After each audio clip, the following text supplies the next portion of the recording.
Hey, what's going on guys, aarava here and welcome back to another tech roundup on the F1 2018 cars. Here we're today for the Bahrain Grand Prix on the Thursday ahead of the Grand Prix this weekend. I want to say apologies in advance for the audio quality perhaps on this video and just generally the editing quality on the video.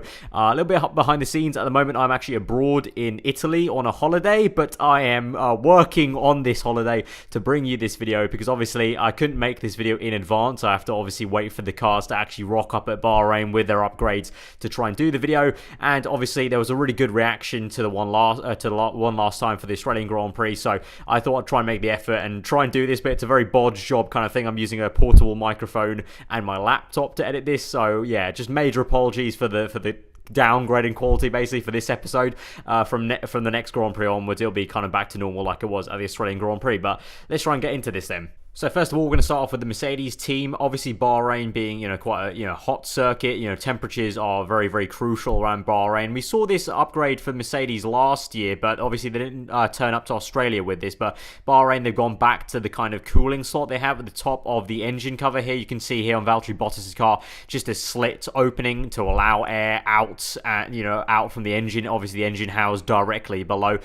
So that was something Mercedes had last year. It was a lot longer of a slot last year, of course, because they had the huge shark fin. This year they have had to work it around and kind of kink it down as it goes through. This is just a flat piece of carbon fiber really for a small little shark fin here, so very easy for them to just exploit that, open that up, open the crevice up to allow some cooling. Not just Mercedes looking to cool the car. If we look a little bit later, the Williams team also tried to kind of open up the bodywork per se to try and cool the car down, but Mercedes going for the more obvious route that they tried last year, just opening up the top of the car. Moving to the rear end of the Mercedes car, on the end plate on the rear wing, they've got 3 new vertical slots at the front facing the leading edge of that rear wing end plate here, so that's going to try and bleed air down towards the diffuser area below, so trying to create a more efficient area underneath the car, obviously trying to suck down that rear end. Bahrain, obviously it's a bit of a compromise really. Bahrain's kind of in the V6 era at least has really been known to favor the Mercedes powered cars, so I expect Mercedes to have some sort of advantage all down the straights, but obviously they need to have that compromise of downforce v the straight line speed. We see in the past Red Bull have taken cascade elements off their front wing to try and reduce the drag around here, but at the same time you've got those, especially in sector 3, the long swooping left and right handers. They go up the hill at the end of sector 3, where you're going to really need that rear end to be sticking down so the driver can get on the power as early as they can. So Mercedes opting for some more kind of upgrades to their rear end there in a bid to try and stay ahead of Ferrari, as it were. I mean, I still think their car is outright the fastest there, and I expect, unless they get unlucky again, them to go very, very well. And obviously if Valtteri Bottas doesn't mock it up in qualifying, I think both Mercedes cars are going to be right up there, and performing quite well, but we'll see. You never know what can happen in F1, but yeah, Mercedes going for 3 more slots there essentially. I'm kind of curious actually, Mercedes have opted for smaller slot gaps really on the rear wing as a whole. Usually you'll see, comparing to other teams, they have huge slot gaps on the actual the back end of the rear wing end plate here. Mercedes opting for these 3 smaller slots here, and then the bigger ones are actually at the front end, obviously trying to also work with the suspension arms they've got. The lower T-wing, remember, the lower T-wing will be the exact same height as these slots, so you can expect that to be working in tandem almost to try and not only bleed air down towards the diffuser area and try and create a vacuum seal as well, but also maybe to perhaps also trying to help with the upwash of the lower T-wing, just try and get that air treated properly as it goes underneath and trying to create that net pressure differential for the entire rear wing to suck down the whole rear end of the car. And finally, with the World Champions, a little detail here, more cooling, and actually Mercedes, quite funny enough, taking some inspiration from Williams here. So, top teams taking inspiration from a lower team. So this is pretty much kind of normal. Most of the F1 cars, they have these kind of cooling grills, if you will. But Mercedes going for another cutout here. You can see a very nice detailing, entire grid cooling system underneath, kind of almost where the halo is connecting to the rest of the car. You remember teams like Toro Rosso opting for winglets here. Mercedes, seem to be housing the actual cooling slot here, an extra one, and they're taking inspiration from Williams there, because we move to Williams have a similar array setup. You can see a little bit different. Mercedes have actually gone for a more prominent kind of bigger cooling hub, if you will, around where obviously this is where the driver's head is in the actual cockpit here. So the surrounding architecture of the entire car, Mercedes gone for a bigger kind of bulk, if you will, to try and get those cooling vents out, but pretty much copying what Williams had already done from the start of the year. And you can see the very nice detailing, these little chiseled grills that Williams have gone for. But yeah, kind of curious to see that, it's not always the top end teams, it's not always people copying the top end teams, kind of, very topical of the Haas guys, everyone pointing fingers at Haas copying Ferrari from last year, but, in some cases, the lower teams are also just as ingenuitive in terms of creating solutions for, cooling the car, or just, moving the air around, if you will. In this case, obviously cooling the car for Williams, and Mercedes opted to kind of copy that kind of strategy, if you will, and it kind of works for their philosophy. Obviously, you can't just strap on whatever every other team is doing. It has to fit within your philosophy, but obviously it does for the Mercedes guys. Moving on to McLaren, obviously a very successful Australian Grand Prix, and they want to try and build upon that if they can, but really nice detailed chiseled winglets here you got on the McLaren, and new ones and new sculpted wings on the top here, but you can see the natural shape of the entire front wing trying to curl air. If I move my mouse, and you can hopefully see it in the video when it comes out in the editing, I'm not too sure about it, but hopefully you can see what I'm trying to go for here. You can see the entire winglet is curved and sculpted in a way to try and really get the air as far out on the outside front of the front tire. Obviously, if you've seen previous videos of mine, I've talked about that vortex on the outside front face of the tire. Very, very important. If they can try and get a strong vortex created on the outer part of the front tire, that is going to help massively to try and smoothen that air as it comes off the front tire, that kind of spiraling turbulent air, if you will, off the front tires. If they can get that vortex as strong as possible, try and clean out the air as it goes downstream to eventually either the side pod area, if you're talking about maybe the end plates of the side pods, or straight on down towards just the outside edge of the car. And so McLaren really going quite hard on the front wing, if you will. From a different angle, you can see these three small, really tightly, neatly sculpted winglets here. You can see the kind of tunnel structure that's, been a hallmark of a lot of front wings now in terms of a flow control device the front wing kind of turned into, rather than a kind of actual downforce producing device. But these three other chiseled winglets helping again to try and channel air towards that outside face of the front tire. But it's things like this that, if you're wondering, are the issue for Formula 1, that face in terms of dirty air. We saw at the Australian Grand Prix, obviously overtaking, very, very difficult, and it's these kind of things that make it very difficult, because when you have hot air coming off the back end of a car, exhaust gases, just hotter air in general, turbulent air, that is not good for all these small or very detailed, very specific architectures on the front wings of these current Formula 1 cars. And that's the big issue. Many tracks, Interlagos, so I'm thinking Monaco, obviously is Monaco, but Spain as well. We have all these circuits where it's very, very dependent on, you need to try and get the front end in. It's very, very dependent on trying to get enough air around the front wing to the rest of the car. Obviously every circuit's important, but more circuits are worse than others in terms of dirty air fences, because of the nature of the circuit. Obviously a lot of downforce needed on a circuit is going to be much more detrimental if a car is following a car. So it's things like this, if you are wondering, from the last Grand Prix, that kind of make it difficult for a car to pass another or close up really in a corner. It's because when hot air, turbulent air hits these, it's not going to act as it should do and how the teams want them to create that downforce and the grip they need in the corners to actually produce the lap time they do. We move to the American team Haas. Obviously really annoying Grand Prix for them, so let's hope, knock on wood, that they don't have a similar kind of demise. But just a really nice detailing on the Haas car, and again you can see on the outer edges this curved nature, that kind of tunnel shape starting off from the main plane here on the first actual flap, and you can see even the cascade elements all angled very aggressively, actually, in the case of the Haas, really, to be honest. The three different arrays of cascade winglets are very aggressively shaped to kind of push that air diagonally outwards to create that vortex, which would be right in front, right on the side of the front tire. If you can imagine the front tire being somewhere around here, obviously trying to create a vortex on the outside face, which I've talked about plenty of times. And then just finally, a little bit of nice detailing on the Haas actual halo itself. We saw these teeth from the kind of top face of the halo, but they've actually got a few little teeth array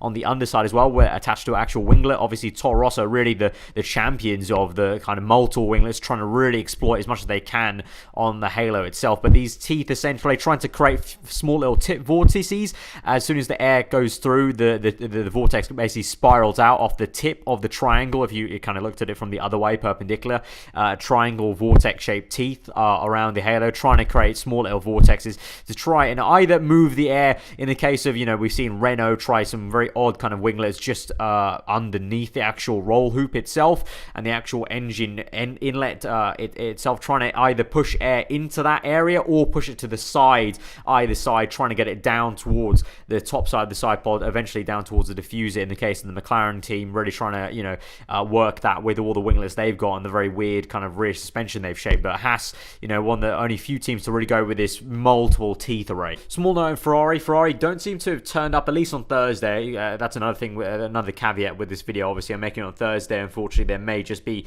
upgrades they may be hiding that they only bring out on Friday, but that's just a case of the way the video is made. But Ferrari seem to have rocked up with the old front wing they had, actually, because in Australia, they trialed a new front wing where the main plane itself actually started to kink out straight away in this area of the front wing. So it looks like they reverted back. So this may be a case of specific, obviously, to Australia. Street circuit, Bahrain, obviously, thoroughbred, purpose-built circuit, nothing else is there, whereas obviously Albert Park is a park for most of the year. So differences in the circuit may warrant Ferrari, they've seen the simulations that they would rather go with the flat main plane instead.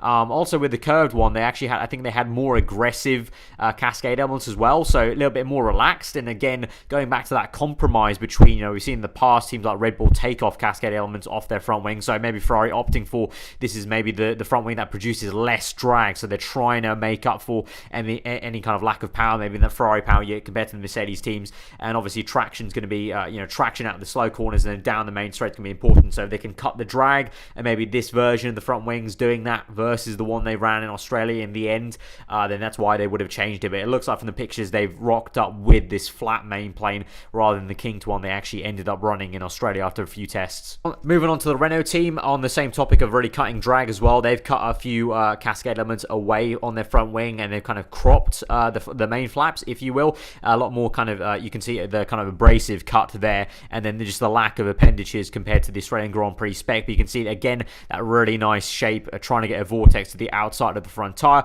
but again just trying to cut drag. It seems like that's kind of the way to go, really, ever since I remember back to 2014 Red Bull when they ran like basically a front wing without cascade elements. Going back to the Williams team, as I mentioned, with Mercedes opening up the top of the engine cover to try and allow cooling, Williams, you can clearly see compared to the Australia spec, you can just see how wide the bodywork is. They've completely opened up that rear end bodywork here. You can even literally see into the engine bay itself and the kind of the first parts of the actual engine and power unit. So they've really opened it up almost kind of as wide as the actual side pod, the front side pod face itself. So really trying, they're obviously clearly worried about cooling itself, and most teams will be, but Williams obviously a lot of struggles at Australia. Sorokin unfortunately had a failure with a sandwich bag, and that was a failure on the brakes. Obviously this is a very different area of the car, but Williams clearly very worried, it seems, compared to other teams about cooling. So they've really opened it up. They may as well obviously be just running it with no engine cover, the amount they've opened it up. But you can clearly see that's kind of the biggest worry, along with the tires heating up. That will be another kind of issue that we talked about on the podcast with the whole,